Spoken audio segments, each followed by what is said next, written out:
Friend তো চলে এলাম দার্জিলিংয়ের সেকেন্ড ডেতে একটা নিউ স্পটে, তার নাম হচ্ছে লামাটা ইকো পার্ক। তোমরা দেখতে পাচ্ছ দারুণ প্লেসটা, আমার তো খুব ভালো লেগেছিল।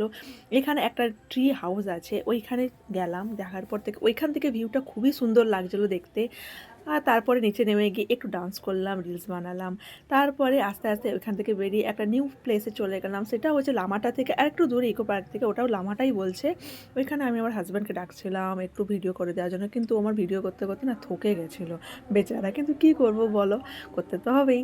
তো তারপরে আবার নিউ স্পটে চলে এলাম, তার নাম হচ্ছে তিনচুল্লি।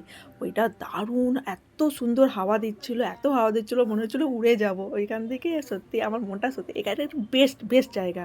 তারপরে চলে এলাম তিস্তা রিভারকে, আমি ভেবেছিলাম রিভারে হয়তো নামা যাবে, কিন্তু না, এটা উপর থেকেই দেখা যায়।